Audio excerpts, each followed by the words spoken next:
গত 23 তারিখ সিভিল সোসাইটির ডাকা বন্ধ, যে বন্ধে গোটা রাজ্য জুড়ে আলোড়ন পড়েছে, যে বন্ধে একটা অশান্তির কোপ পড়েছে কমলপুরের শান্তির বাজার মহকুমাতে, যেখানে হামলা এবং পাল্টা হামলার পরিপ্রেক্ষিতে আহতের সংখ্যা গিয়ে বেড়ে দাঁড়িয়েছে 10 জন।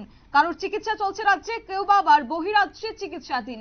এই অবস্থায় দাঁড়িয়ে একটি প্রশ্ন কিন্তু বারবার মাথাচাড়া দিচ্ছে যে কি হয়েছিল সেদিন, কি হয়েছিল সেই সন্ধ্যাতে, যার কারণে এত বড় উত্তপ্ত পরিস্থিতি সৃষ্টি হয়, যার কারণে সেখানে অগ্নিকাণ্ডের মতো ঘটনা ঘটে, সংঘর্ষের ছবি উঠে আসে।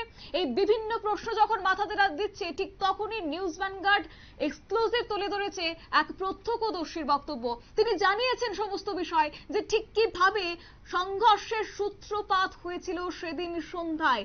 কি বলেছেন সর্বপ্রথম নিউজ ভ্যানগার্ড তুলে ধরছে একমাত্র চ্যানেল প্রত্যক্ষদর্শীর বক্তব্য। শুনুন তবে ওনার বক্তব্য, উনি কি বললেন।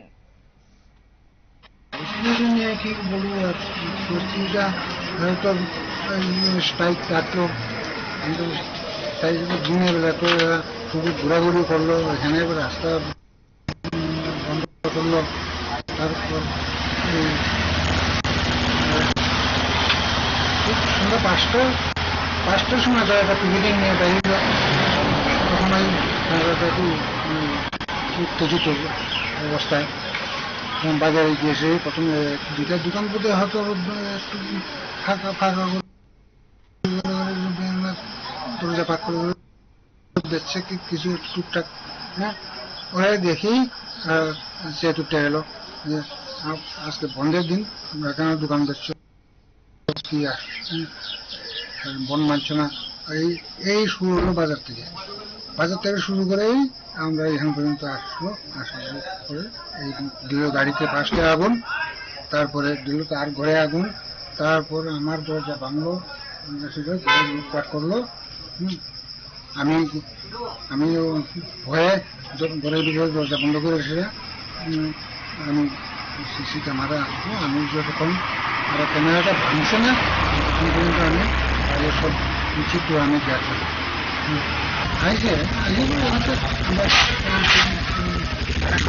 আমরা সব কিছু নিয়ে গেছে,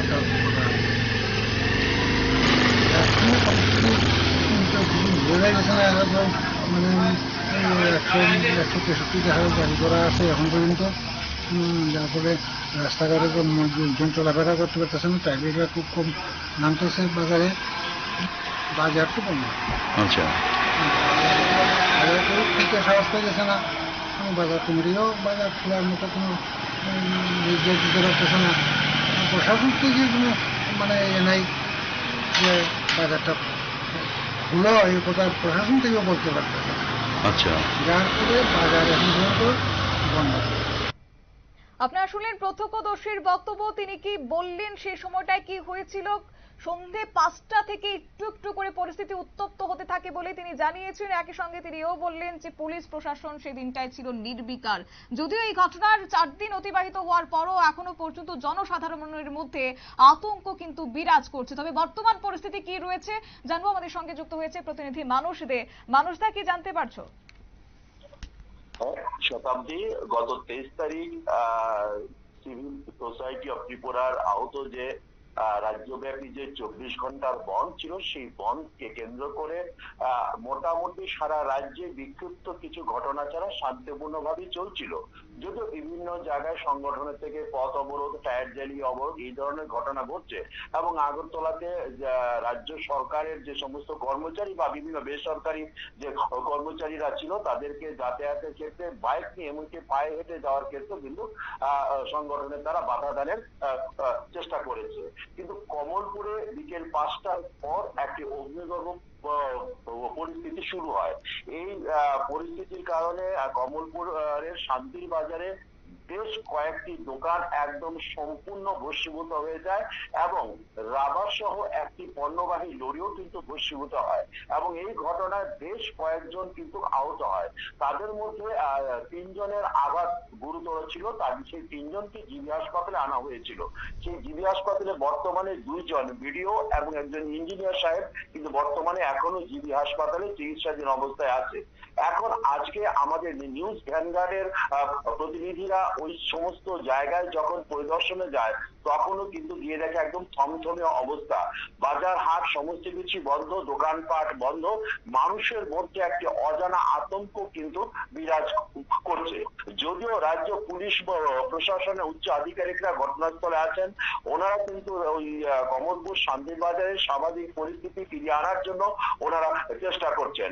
আমাদের কাছে সূত্রের খবর আছে হয়তো বা আগামীকাল বা এর মধ্যে একদিনের মধ্যেই একটি সর্বদলীয় বৈঠক হওয়ার সম্ভাবনা আছে এবং বাজারের ব্যবসায়ী এবং স্থানীয়দের নিয়েও কিন্তু একটি বৈঠক করে দ্রুত ওই এলাকার জন্য শান্তি শৃঙ্খলা ফিরিয়ে আনা যায় এবং শান্তি স্থাপন করা যায়, তার জন্য কিন্তু পুলিশ প্রশাসন চেষ্টা চালিয়ে যাচ্ছে। অপরদিকে বিধায়ক রঞ্জিত দেববর্মা কিন্তু দাবি করেছেন যে জনজাতির অংশের বেশ কিছু লোক কিন্তু আহত হয়েছেন। এর মধ্যে উনি একটি নতুন তথ্য আবিষ্কার করেছিলেন যে বুলেটে নাকি একজন যুবক আহত হয়েছেন। যদিও এর সত্যতা এখন পর্যন্ত জানা যায়নি, পুলিশের তরফ থেকেও কিন্তু এই বিষয়ে এখন কোনো স্পষ্টীকরণ দেয়নি। এখন দেখার বিষয় এই যে গতকালকে কিন্তু মাঝ রাতে পুলিশ প্রশাসন থেকে এই ঘটনার সঙ্গে যুক্তদের আটক করতে যায়, সেই সময় কিন্তু পুলিশের উচ্চ পর্যায়ের আধিকারিকের গাড়ি কিন্তু ভাঙচুর করে এবং যদিও পুলিশ পরে দুইজনকে পুলিশ আটক করতে সক্ষম হয়েছে, কিন্তু এখন পর্যন্ত আরো কিন্তু অভিযুক্তরা আছে। যদিও আমাদের কাছে যতটুকু খবর যে 9 জনের নামে কিন্তু মামলা করা হয়েছে, এখন পর্যন্ত পুলিশ মাত্র 2 জনকে আটক করতে পেরেছে। এক্ষেত্রে অবশ্যই স্থানীয়রা কিন্তু পুলিশ প্রশাসনের উপর প্রচন্ড ক্ষুব্ধ যে ঘটনার সময় পুলিশরা দাঁড়িয়েছিল, তার মধ্যে এই অগ্নিসংযোগ বা এই মারামারি সংঘর্ষ সংঘটিত হয়েছে। শতাব্দী, ধন্যবাদ। আপনারা শুনলেন, অর্থাৎ এই ঘটনা এবার কার্যত উত্তেজনার পারদ যেহেতু চলেছে, তাই সেই জায়গা থেকে অনির্দিষ্ট শান্তির বাজারে অনির্দিষ্টকালের জন্য 163 ধারা জারি করা হয়েছে। সমস্ত বাজার এলাকায় থমথমে পরিস্থিতি রয়েছে বর্তমানে। কমলপুর আমবাসা কমলপুর ছোট গাড়িগুলি একটা আতঙ্কের মধ্য দিয়ে দিন কাটাচ্ছেন কিংবা চলাচল করছেন, অন্যদিকে স্থানীয়দের মধ্যেও কিছুটা আতঙ্ক রয়েছে। তবে দেখা যাক রাজ্য পুলিশ প্রশাসন সেক্ষেত্রে অভিযুক্তদের ধরতে কবে নাগাদ সক্ষম হয় এবং পরিস্থিতি কবে নাগাদ শান্ত হয়। নিয়ে নিচ্ছি ছোট্ট একটি বিজ্ঞাপন বিরতির, সঙ্গে থাকুন।